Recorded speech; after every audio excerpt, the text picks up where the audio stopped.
Hello everyone. Welcome. Thank you so much for being here. I'm Kathleen Simler from AARP Michigan, and I have a quick confession for you.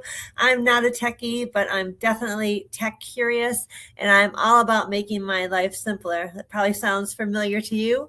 When I first started hearing all this nonstop chatter about AI a couple of years ago, I remember thinking, I should probably get at least a basic handle on this. I didn't want to feel like everyone else had figured it out and I was still nodding along. So, I signed up for a free New York Times AI series and I started playing with ChatGPT, asking it to build a travel itinerary for a trip that I had coming up, including restaurant recommendations. And you know what? Wowza, it did it in like 10 seconds and I was hooked after that. So I kept playing with it and testing its boundaries. And yes, I even asked it what stock to buy. And yeah, it would not tell me. Not surprising. So that was my first real lesson in AI limits. I then started sharing what I learned with my retired sister. And now she's using it for everything she can think of. And that's kind of why today this event matters.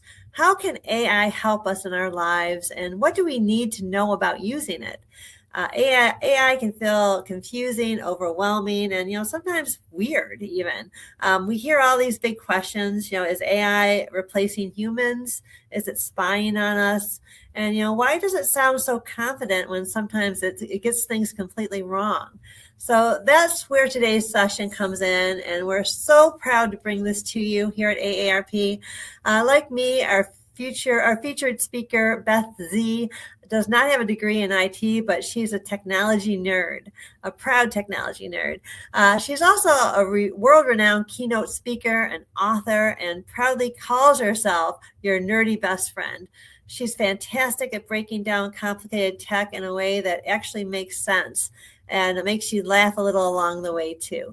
So we're lucky enough to connect with Beth during this end of year rush in 2025. She took the time to pre-record this session just for AARP. So you're getting something created specifically with our audience in mind.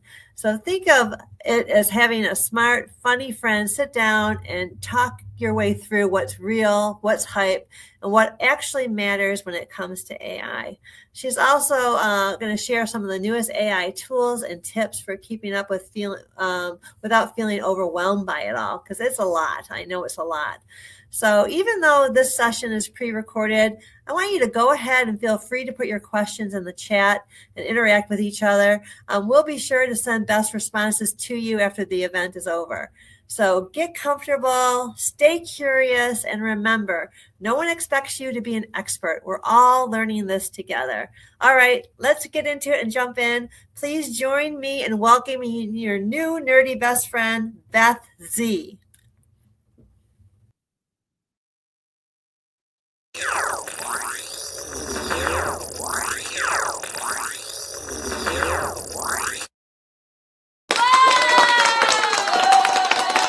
Oh my gosh. Thank you, Kathleen. I feel so honored. And I really hope I can live up to your big expectations. Hi, y'all. I am Beth Z. I am your nerdy best friend. And it is my job to tell you all about technology that can make your life easier. And we're going to do this in a way that is not a beginning class. Kathleen told you that she got into an AI beginning class and just dug right in there. I'm going to be talking more a little bit about the bigger pictures that are facing these issues. But inside of my discussion, you're going to get a lot of tips and a lot of tools, because why watch this if you're not going to be able to use stuff right away? So stay tuned. I want you to get out your notes and get ready. But I do talk a whole lot. You would not believe the number of words I'm about to use. But what I want you to do is get ready to find your best tools. You are going to get handouts like you would not believe that will help you get all this information and use it other places. You're going to love the handouts. So they're going to send them to you. I don't want you to write down everything. I don't want you to try to ingest everything. Try to pick one or two things that you can try or need to do. And just sit back and listen and be amazed at the way technology's changed. Got it? Got it. All right. I want you to find that chat, y'all, because I can tell you right now that I'm going to be telling you all kinds of tech tools that'll make your life easier, but y'all have things to share with each other that are much more important. And because of that, I have a book. It's called Real People, Real AI. It's a comic book. Guess what? I'm not even going to try to sell it to you because in your handouts, I have given you this whole thing. And this book is filled with tips from real people who have used AI. And a lot of the people there kind of thought they couldn't use AI and then they gave it a try and they love it. Like one woman tells the story about how her granddaughter loves her to tell her stories. And the grandma says, Grandma ain't got that many stories. So she uses AI to add to those stories that she can tell her granddaughter. And then we've got all kinds of things about work and that kind of thing. So y'all get this for free. But I want you in the chat. Go ahead, find the chat, say hi to everybody. In the chat, share the kind of tools and the kind of things you're using because some of y'all are using a lot of things. All right, back to here. Here are my hopes and dreams for this session. The AI's biggest questions, myths, and mysteries. These are the points I'm going to try to get to. That it's taking all the jobs, it's using energy, it plagiarizes, it steals, it lies, it cheats.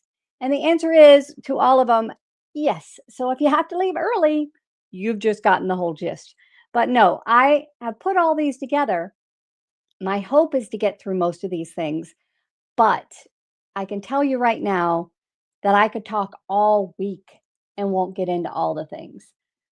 I am amazed about how much this changes and how much we're able to do. AI is not a 1 hour session. AI is a change to the way we work, to the way we live our lives, to the way we interact with people, to the way we volunteer, to the way we talk to our children, right?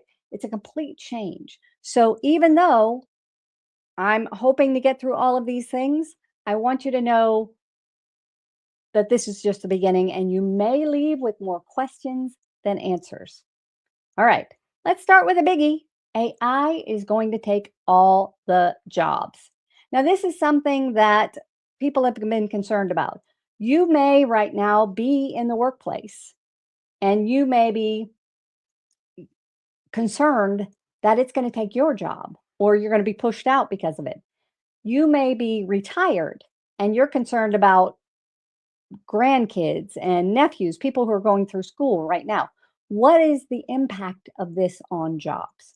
And I can tell you it's a significant impact. There are a lot of things that are going to be happening here. I have 2 nephews who are now in college, and I have been worried like crazy about what kind of things they're going to face because of it.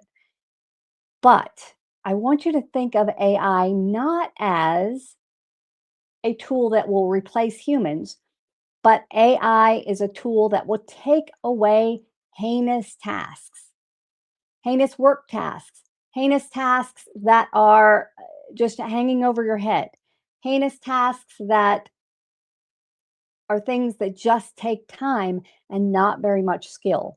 That's what AI is focusing on right now. And there are a few professions that, by the virtue of the profession, they are going to be a little bit more affected than others. A lot of them with a lot of grudge work, like research work, like calculations work. Those are going to be affected much more than some of the managerial jobs, some of the other types of jobs. So our entry level people may have more of effect. It may have more of effect on than our mid level and senior level people. But think of it as something that can do heinous tasks. Now, I don't know about you, but one of my heinous tasks is, let me come over here. Yes, you can see that right there. One of the heinous tasks that I have always is taking notes. So I'm going to come over here and show you one of my favorite tools. This is called AA. Well, actually, let's see, we may already be in there. Let's see. Nope, it's not in there quite yet. This is called Otter. And what Otter does is in real time, it is, let me make that a little smaller so we can see it. In real time, it is transcribing everything I'm saying and writing it down. Now, I'm not watching it. It's on the screen in front of me, but I'm looking at you. I'm not watching it. And I'm guessing that it's getting most of my words. I'm right next to the microphone. It's pretty good audio. And so it's probably doing a great job of transcribing. Otter has a free version. It's OTTER, like the animal. Otter has a free version, and that has been very helpful because not only does it do this, it's been around for probably since maybe 2019, 2020. It was during COVID when I first found it. And it's been around for a little while. And before ChatGPT came out, it did this. It recorded the whole thing and transcribed it. Fantastic tool. So I didn't have to worry about taking notes. It was taking notes for me. So I'm going to stop the recording there. Since ChatGPT came out, it has added insane characteristics. So this was a podcast I did. I was on featured on a podcast, the Wedding Business Podcast, right? And he asked me all kinds of questions about the impact of AI on the wedding business. Now, here's what it does, right?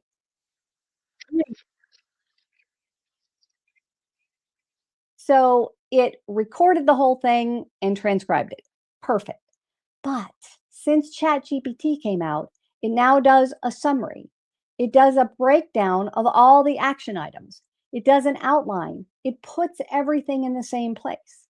And then, just like with ChatGPT, and again, this isn't a beginning AI class, but this will give you an idea of what ChatGPT and these kind of tools can do.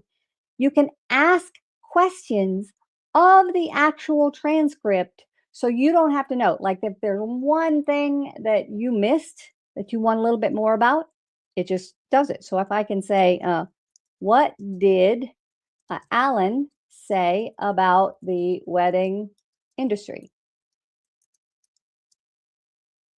All right. So now it is looking around in that conversation and it is going to give us now. Oh, wait, I'm going to show you a little bit. There you go. I'll take myself off the screen.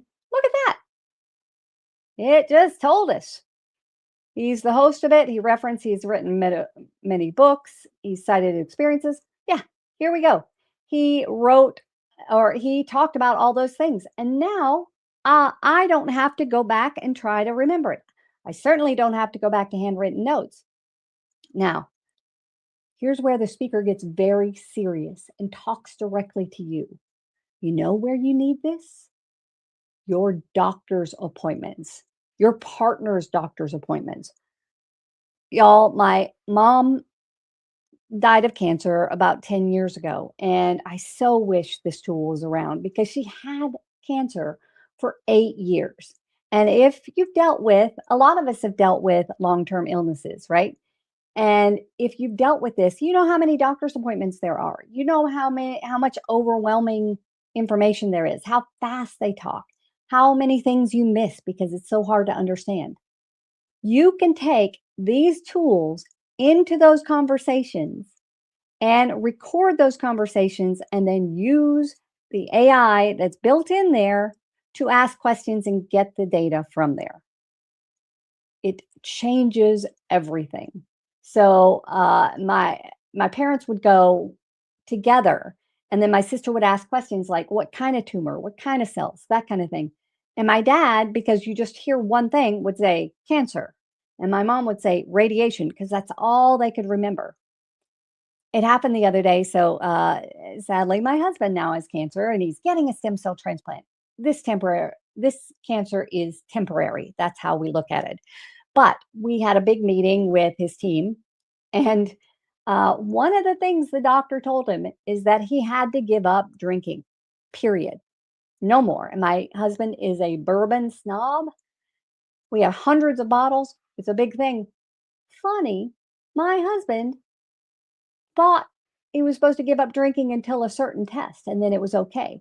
And I said, really? Cue the tape. because I had recorded the conversation. And in there, it was very clear that the doctor said, you got to give up drinking. So my husband's working on that. But it was something he didn't remember from the conversation because it's something he didn't want to remember from the conversation. Now, some of you may be asking, is this legal? And I'm like, I don't know, because I don't have to know. Every time I have a conversation with somebody and I'm going to record it, I say, do you mind if I record this so I can have the notes for later? Now, here's an interesting thing that happened with DJ's doctors, my husband's doctors. They said, sure, of course. With my sister's doctors, with my dad, he's with Kaiser, they said, no, you are not allowed to record anything. So we checked the law in Colorado, and in Colorado, it has to be single party consent. If one party knows that it's being recorded and is okay with it, it's fine. So actually, we do surreptitious recording there and just don't ask anymore because it's legal to do that. And that information is not a HIPAA problem because it's your information. But oh my gosh, these change everything. For every tool I'm going to tell you about, I told you about Otter. There are tons of tools that are very similar. You can even use Google, regular old doc, which is free, and do voice to text. Just turn on that feature and it will go ahead and put everything that you're talking about on one page. It'll be kind of a mess. It won't be conversational like Otter was. But then you can use Google's embedded AI to analyze it. It just really helps a bunch. So that tool, that heinous task can be taken care of with an AI. So I put on here Zoom. If some of you use Zoom, Zoom has some AI features in it, although they are changing their pricing. And I think they've taken away the AI tools for the free version. I don't know. They're changing it all the time. And by the time you see this, we're in December when we're recording this. They're going to change it 3 more times by the time you see it. Here's where I want you to make sure, as we're going through, share those ideas of how you're using AI. Have you used something for recording? Have you used it for pictures? Have you used it with your grandkids to make up stories? Put those in the chat because that's the smart stuff that you're going to get by being in this session and sharing with other people. All right, let's go back to heinous tasks. Right now, there is a huge battle of the chatbots. You may have heard of ChatGPT. That was the OG. And ChatGPT is actually, as of today, 1,112 days, 10 hours, 31 minutes, and 10 seconds old. It's been around 36 months. It feels like forever, but it has been around only 36 months. And it was the OG. It was the first one out. And then Google said, it's not proprietary software. It's a concept generative AI is what this is called. It's a concept, right? It's not proprietary. So all these other companies were developing it, and Google was like, hold my beer, and it released theirs. And I don't know if you remember this, but they made a huge mistake when they released it, and their stock dropped. They lost billions of dollars in one day. They got it back. Don't worry about Google. But they lost billions of dollars because they made mistakes in rolling this out. And they were always the has-beens or the secondary. That is changing. So ChatGPT, there's one called Claude, Anthropic Claude. They were just sued for billions of dollars by all these authors because they stole all the information from these authors without giving them credit. We're getting a copyright in just a second. Gemini is Google's. They went through several different names, but Gemini is Google's current name. Copilot is Microsoft. It may be built into your version of Microsoft if you have one. Gemini may be built into the Google account you're using. And then Meta, that is Facebook's. And that one, I think, as of right now, is totally free. ChatGPT has a $20 version and a really robust free version. Claude, Gemini, and Copilot all have free versions. And I think Meta doesn't have a paid version. But That will probably change in about an hour. One of the things that is really changing the way we're thinking about this is the development of a lot of the features. So ChatGPT was the OG, and it was one of the best ones. I pay for the ChatGPT. I pay $25 a month versus $20 a month because I have the Teams version for work with my team. But the free version has all kinds of features. So I am going to come here and I'm going to ask it to do a create image because this is one of the hot topics. And I'll say, create an image,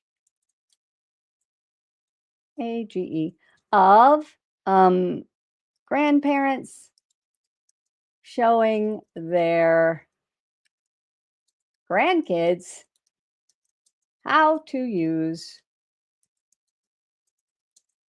an AI chatbot. We'll see how that goes. All right. And then I'm just going to say you can choose styles. Let's go with no, not 80s glam. We'll go with photorealistic. I don't like any other styles. There we go. All right, so I'm going to do that, but I'm also going to copy that and try it in another one. So there we go. And I'm going to try it here on Gemini as well and do create an image. I didn't even need to push that button because as soon as I say create an image, it does that. And I also pay for Gemini because I pay for everything in the universe. And I'm going to submit that. Now, Gemini is going to do it super fast. And ChatGPT, I started it first because it does it super slow. That is a big difference. But both of them are going to come up with different images. Now, it used to be ChatGPT was the winner when it came to images. Not anymore. As of December, either that or late November, Google released something called Nano Banana Pro. What? Not only what, but like, what? What? It was crazy. It's such a crazy name that I was talking to Gemini the other day and I said, what about Banana Pro? It was looking at a list that I was going to be talking about in another presentation. And it said, there's no way that Google has created something called Nano Banana Pro. And I'm like, yeah, you're lying because you created it. So here is the picture. Y'all look at that. Could it be more realistic? It looks like an ad. Yes, ask me anything. Look at that grandpa showing those kids what's what. Now, one of the kids has his hand on there, but it's obvious that the grandpa is doing it. And grandma's chiming in. All right, so that is Gemini. Let's see. Are those the exact same kids? Y'all, oh my gosh. Those are the exact same kids. So doing exactly the same thing. So both of them did really good ones, but Nano Banana Pro, again, what's with that name? Actually is coming out with better tools. It used to be, and y'all probably heard this, that when you did these, you could tell because the hands were horrible. It used to be the teeth were horrible. But now, look, everything kind of looks normal. It would be hard to tell that this is a fake. Look, they even have a married ring on, although I think that's her right hand. Not really sure there, but ta-da, these are really good. So there's a big battle going on with images. I just did an experiment on my blog with this image. This is my handsome husband. And so I wanted him in a blog post that I was writing on our Caring Bridge site. And we were talking about his stem cell donors and speculating. So this was the first one Gemini did. And I said, here's an article about, here's something I wrote about us pondering what the stem cell transplant person looks like. And DJ thinks she's going to look like Sophia Loren, and I think she's Icelandic. I don't know why. Neither one of us know why. But she's a 19-year-old international person, and this is what we're speculating. So Google Gemini did that. Here's what ChatGPT did. It gave me not DJ. That doesn't even look like DJ. Not DJ. And this looks like a CEO who couldn't afford a professional photographer for his headshot. I mean, that's awful. So then I told ChatGPT, all right, forget about it. Do live donor cells, a box coming down and somebody and DJ catching it. No, doesn't look like DJ again. Looks like a guy on Let's Make a Deal. And then Google Gemini nailed it. Nailed it. That is my husband. And then the box is coming.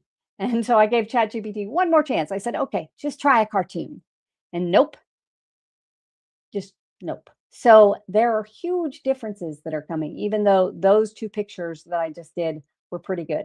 So going back to the battle of the chatbots, this is a very big topic. And you can keep an eye on that and find out which one's ahead and which one does what. Here's a big thing. AI uses an insane amount of energy. Y'all, this is a problem. The other day, I was speaking to a group of people who actually coordinate retirement plans, right? These are the educators for the retirement plans. And this woman came up to me and she said, I was so excited about what you told me that I texted my two kids, who are one's in college, one just graduated, and told them about this. And they got mad at me because they said, Mom, the implications environmentally are really hard. So there is a big, big controversy right now about the implications of energy. The answer is yes, it has an environmental impact like we've never seen before. In fact, I asked I asked Gemini to help me with an infographic about the latest information with environmental costs. All right, I'm going to take myself off the screen so we can read this together. It right now has 1.5% of the global energy share. It is training one model is 500 T's, I don't know, of tons of CO2 to train a large legacy model. The carbon cost, training GPT-3 one time, and that's the older version, is more than US car fuel included, including fuel over a lifetime. It's crazy how much energy this works. And it's funny that I used an AI tool, which costs us a lot of energy every time, to show you how AI tools are using energy. I know, I get the irony. Is that irony? I'll have to ask what's her name? Isn't it ironic? All right. Here's why there's an environmental impact. You have to know how these are built. The generative AI tool, and you may have heard this before, is built on every word that has ever been written, every song that has ever been sung, every image that has ever been created. It's based on all those things, and it's sucked up all that information, and then it looks for patterns, right? So it trained on all that information. It needs to train constantly. So the training of the model and the processing of the model is huge. That is one of the biggest impacts. The other two biggest impacts are the amount of times people use them and the number of users. ChatGPT was the fastest growing platform 36 months ago, 37, 8 months ago, by the time you watch this, fastest growing platform ever. When the iPhone came out, think about when the iPhone came out, it was the biggest revolution in technology in a long time. But it took us 3 or 4 years before we had huge adoption, right? It was the first $1,000 phone, $800 phone. It was way different than the BlackBerry, which had been the state of the art, and the Motorola Razr phone for some of you, right? Those were the big things. Those were the big competitors. This was completely different. And it took several years for that to become a standard. Well, ChatGPT straight out of the gate was the fastest growing thing ever. So the number of users every day and the number of inquiries that each user uses is crazy. They're trying to mitigate this with a couple of techniques, better models. So if you see a ChatGPT version and it says fast or mini, what that is that it is a more efficient model that'll probably give you the same answers, unless you're doing deep research or something, but it is much more limited to just those little spots, right? And it doesn't do as deep of a dive and it doesn't need as many resources. So they're creating better models. They're also now creating thinking models. So if they think, it processes it and it says, you know what, this is an easy answer. I don't need to go deep in my stuff. And so it will choose a faster model for you. That is a revelation that's happened in the past, I don't know, 4 weeks. And then they're also trying to build better facilities for that are cooled better with water in using better resources. But let me tell you, right now there are some data centers that are in the middle of nowhere in developing countries. There's one in Mexico where it's in a rural area. The people in that area are now dealing with blackouts and brownouts and water shortages because of these data centers that are stealing those resources. And the impact is not to a lot of people, but it's pretty important to those people. So the environmental impact is huge. Let's talk about, I'm going to skip around a little bit here and talk about you can or can't tell it's AI.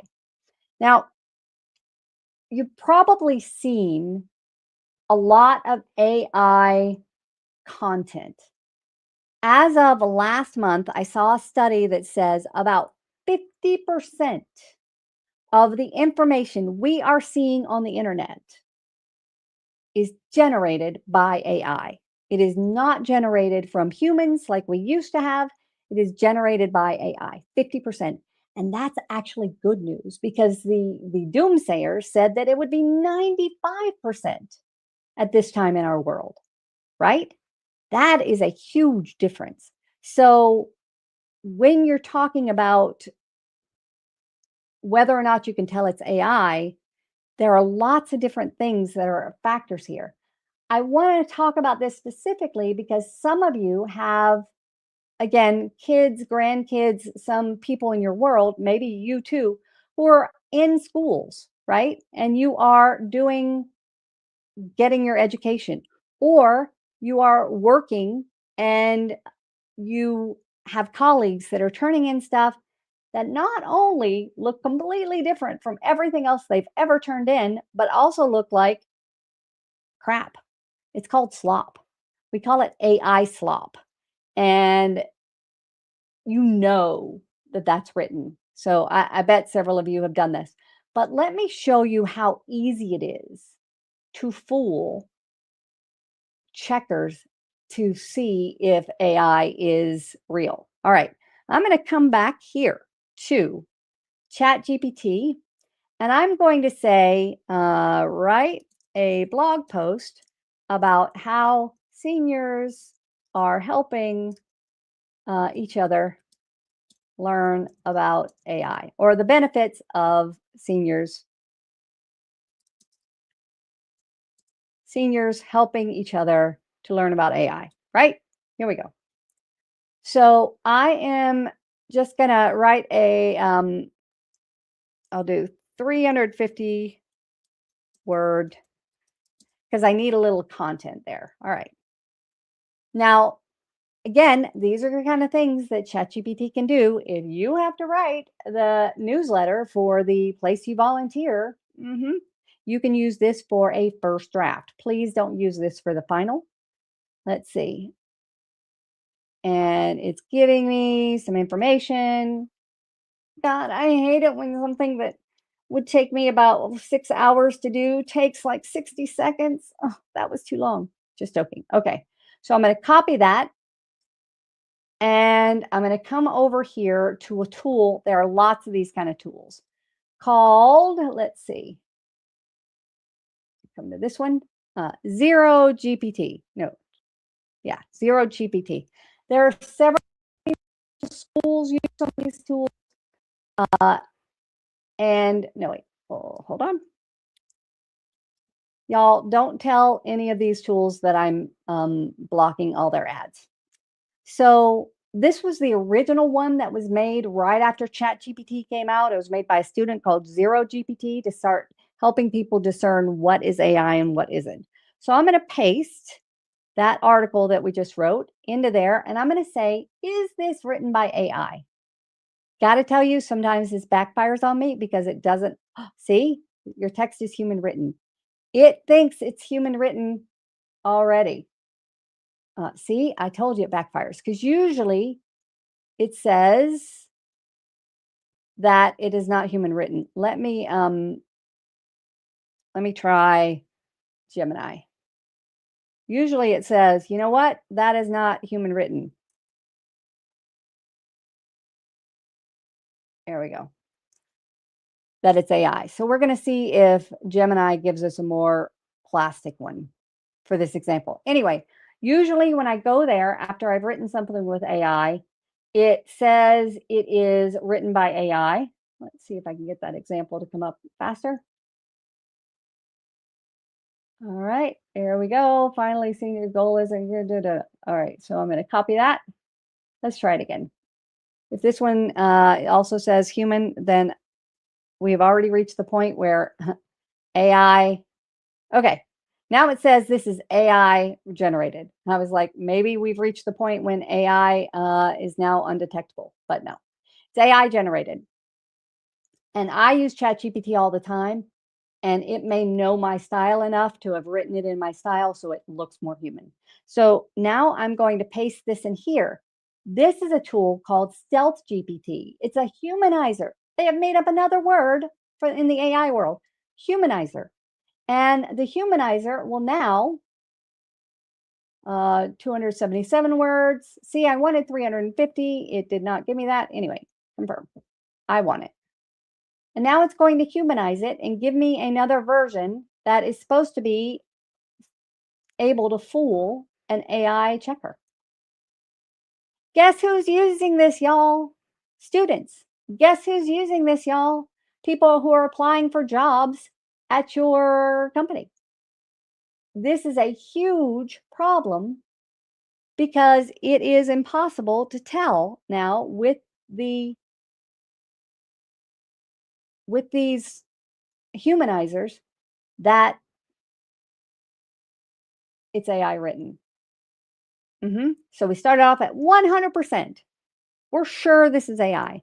And now, after using a humanizer, it is 5% sure it's AI. And it's only like one sentence, two sentences that it's worried about. And you can just change those. So people who are trying to catch people using AI have to know that we're past that. It's very hard to catch people. All right. Let's see. I'm going to come back here. Here's another thing, and I want you to so hard pay attention to the problem we have here. It is AI cloning. Now, I did an experiment. Have y'all heard of the grandparent scam? If you're following AARP, they do such a good job. I think there's a podcast called The Perfect Scam that I actually listened to from AARP. I may be getting the name wrong. But they do a really good job of trying to educate people who are in AARP and associated with it about scams, because the grandparent scam is horrible. That's where you are sitting at home and you get a phone call and it says, "Grandpa, I'm in jail. I hit somebody. I was drunk. Please don't tell mom. Please don't tell mom. The lawyer needs $2,000. I promise I'll come clean. Oh my gosh, please help me."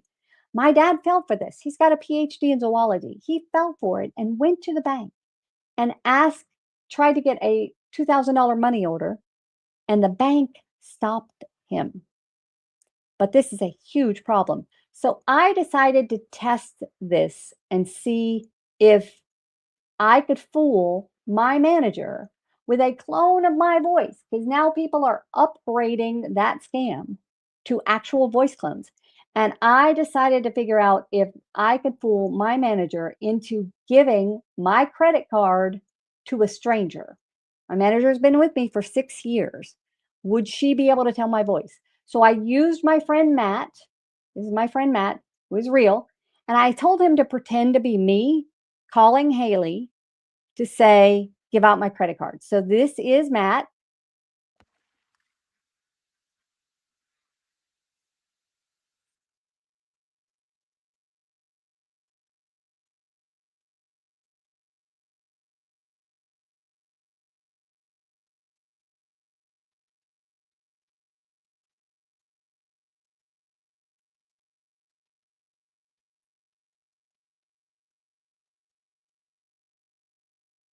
I just heard that y'all can't hear anything. So this experiment is not going to work to show y'all this sample. So Matt was able to very quickly, he was able to really make that audio very quickly. And then I put my voice on top of it, and y'all, I swear to gosh, you would not be able to tell. Now I'm going to give this link to the group, and I'm hoping they will send it in your handouts, because it is really important that you listen to this and do it. And it's so important that I actually created a quick thing that you can do right now. Go ahead on this screen. I'm going to make it a little bit bigger. On this screen, I want you to use this QR code, and I'm going to wait about 2 minutes, because I want you to use this QR code, scan it, and I want you to send a text to 1 or 2 people. If you're not in the workplace, just send it to 1, and if you're in the workplace, send it to 2. And this text will say, hey, voice cloning is a huge problem. We could be fooled. We need to come up with a safe word among us. So if it's you and your family, then you need to sit down and come up with a safe word that only you would know. And if it's you, and if you're at work still, you need to send it to a coworker, because everybody needs to have a safe word. Everybody needs to know that this can happen. Sorry, the example didn't work for the audio, but hashtag technology, it happens. It is critical for you to share this information and make sure that everybody knows what can happen.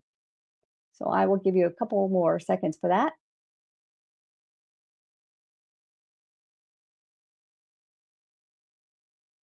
Doo, doo, doo.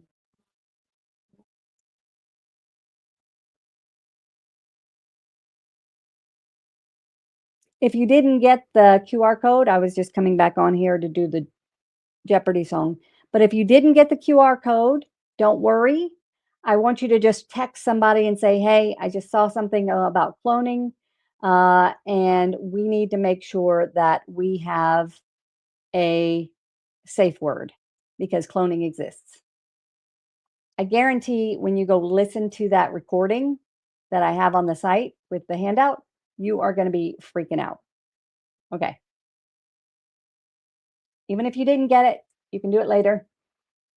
All right. Let's go with AI is stealing your data and privacy, because this is huge, and this can be true, but there are things that you can do. AI is stealing your data and privacy. There are ways to combat it. So let me just come back here. The first thing I want you to do when you sign up for ChatGPT or anything is to check the settings. And ChatGPT, it's so clever. It really hides those settings. So I'm going to come over here, and I'm going to go to the bottom corner. That bottom corner, way over there. The bottom corner with the little settings tab. All right, there you go. Settings. Now, my settings are going to look different from yours, because I'm paying for the an upper level. But go under data controls. They're so clever. they can use your data. They can use the things you're talking about to train other models unless you do this. And they disguise the way to do it. It says, do you want to improve the model for everyone? No, no, no. The reason you don't want to do that is because when you improve the model for everyone, what it does is it gives your information to ChatGPT to use for training. So you turn that off. But you can see it's kind of hidden. Now, as of right now, Google is even worse. You kind of can't turn it off unless you don't want any of your history, or you just want 3 days of history. And believe it or not, this is the last time I checked. They may have changed it, but this was their policy. They still keep 3 days of history, even if you turn off your history and say, don't use my data. They still keep 3 days. And during those 3 days, it's not private. Google can see this. In fact, sometime this fall, Google got in trouble because you can share a page, right? You can do some research or whatever, and you can share a link to that research with people, and it creates a link that you can share with other people. Guess what? That link was actually searchable. So some of the things that people thought they were privately sharing with family or with work or colleagues, no, it went out into the world for other people to find. Yeah. Again,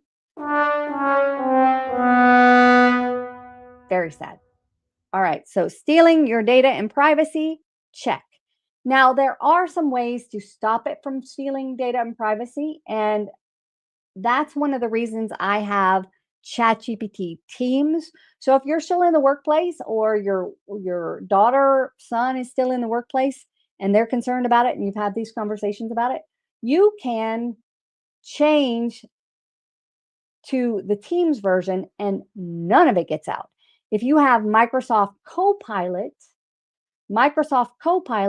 has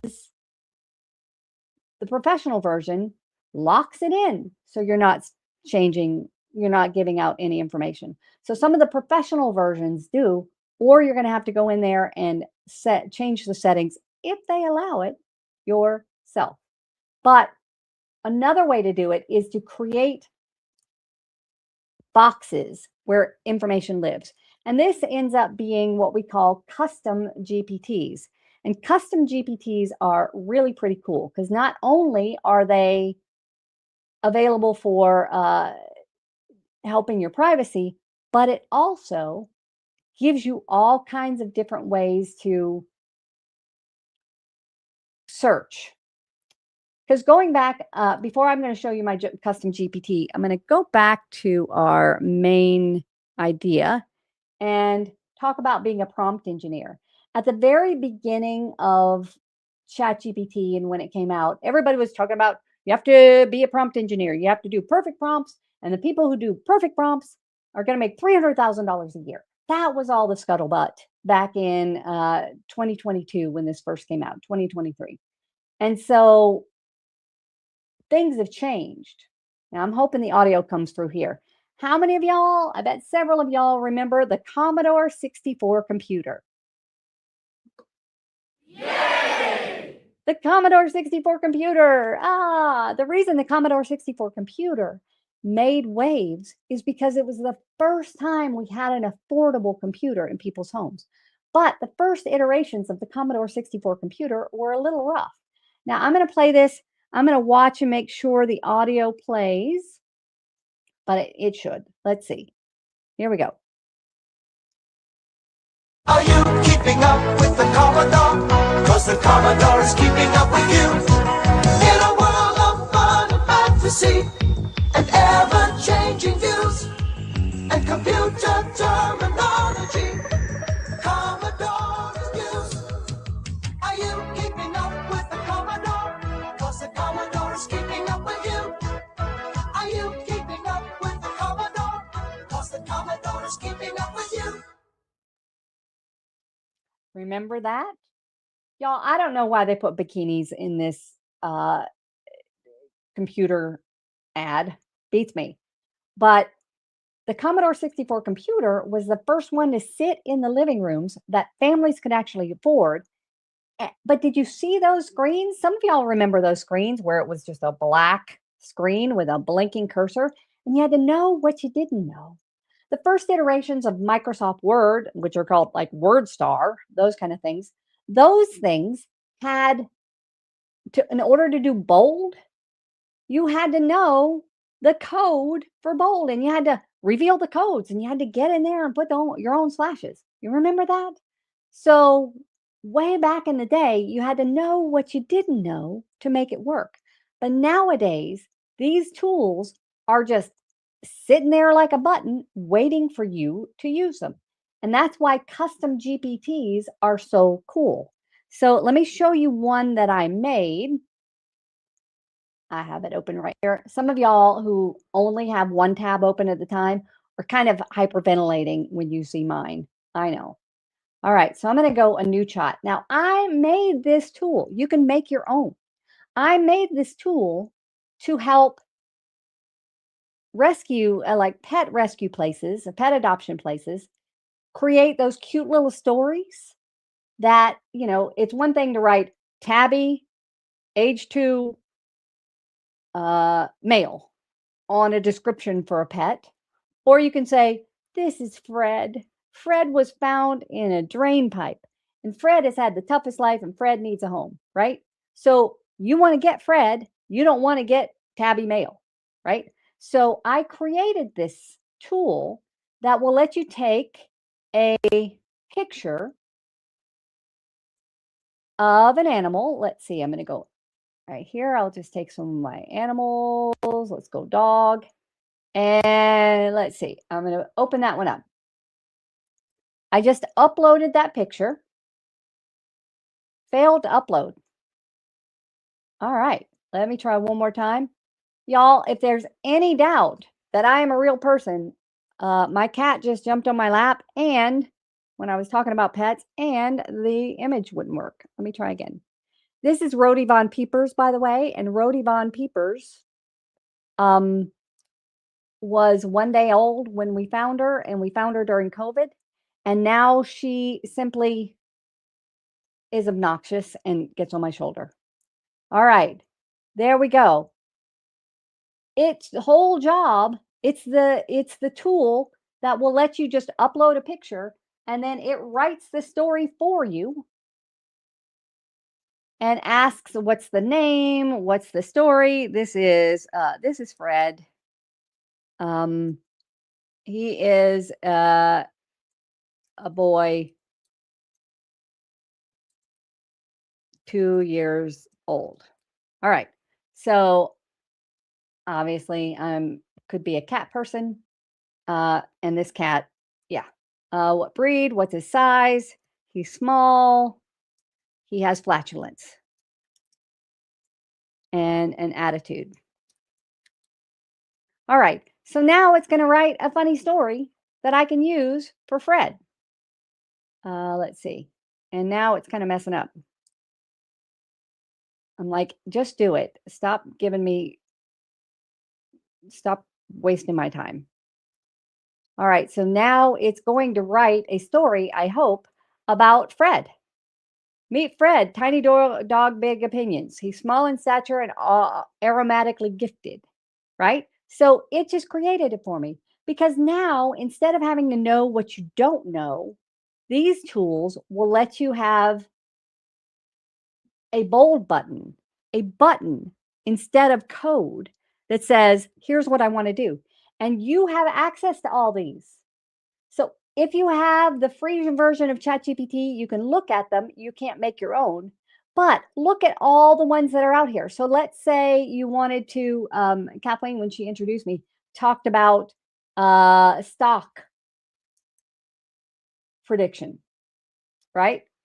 So with stock prediction, there are all kinds of ones that you can do. Now, I wouldn't trust them to actually buy them, but to do analysis, to think about things, all these, before this, you had to know what you didn't know you had to know that ChatGPT could do stuff with stocks. But now you've got buttons that allow you to do that. You just go in there. So believe it or not, I hope this has been one of the fastest hours and the most helpful hours you have. We have about 5 minutes left, and we are going to get to some of those other questions. Let's see. How about AI lies? Why, yes, it does. And here's why. AI lies because it is built on all the words that have ever been written, all the images that have ever been created. It lies because it is looking for patterns. It is not necessarily looking for ideas or looking for the truth. It is looking for patterns in things that it's already digested. But there are some tools out there that are being made to get better information. Now, I'm going to talk about Perplexity. Perplexity is made to be an alternative to Google search because it goes into the world and looks things up. So if I wanted to look up, let's see, latest news about not Trump, not the government shutdown, no. Latest news about adoption of AI by seniors. All right, I can do deep research, which will do a lot of things, or I can do just regular. Now, I pay for Perplexity Pro too, but the free version has all kinds of things. So instead of it just giving me whatever idea that it thinks I might want based on all those patterns, it is actually reviewing sources, giving me the sources, and giving me all the information about where I found it. Look, AARP, what a resource for this, has found all kinds of research and ideas about how seniors are using AI. There we go. All of it very quickly. Now, in the past 6 months, Google has read the writing on the wall because Google was way behind and now it's getting ahead. And you know that when you search in Google these days, it gives knowledge overview. So here I have an AI overview. Y'all, if you have anybody in your world who has their own website and has worked on SEO, search engine optimization, so that their sites show up first, it's over, because these kind of things summarize what we need rather than having us go to the places and read them. It gives me the resources, but it is now giving me the information here, and I am not clicking through. Look, AARP is first. Yay, AARP. Oh, love this organization. But it is giving us the information. And then, because before this, we would do this one, we would click on that. We would click on this one. We would click on this one. And we would do our own research, and then we would come back. Nope, now we do it there. In addition to that, and I don't know if the audio overview will work, but if you have AI enabled on your Google browser, you can now click to create an audio overview of all of the findings. You don't even have to read it. You can click on it and it's going to come up. Now, this is all new, but Perplexity does real research. Google does real research. The higher the level of chatbot that you're using, remember I said there are different models and things, the more likely it is to go out there. But it's still lying sometimes because it's just making up stuff. They're called hallucinations. And between 5 or 10% of them have hallucinations. So we are coming to the end of this presentation. I know it has been quick. I know we didn't answer all your questions. We are going to get your questions to me so I can answer them individually. But I hope this gave you a place to work. You have all kinds of resources in the handouts. Right now, I have a big finish. I do hope that my big finish will come through just fine. Here we go. Ready?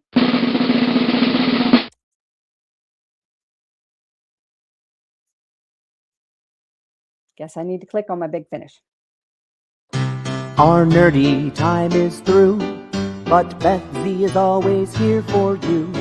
Your nerdybestfriend.com.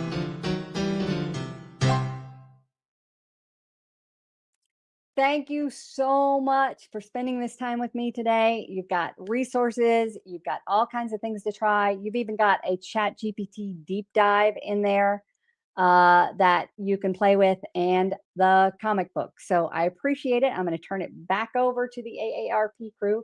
And until the next time, this is Beth Z, your nerdy best friend, saying, nerd on.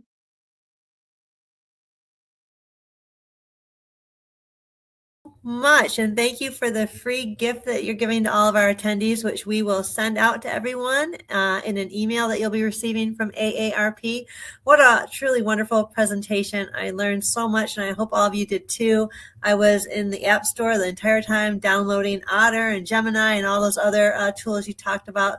So please, everyone, join me in thanking Beth. Show her some love in the chat. And again, this is your last chance. If you have any questions for her, put them in the chat and we'll make sure she gets them and provides answers to you.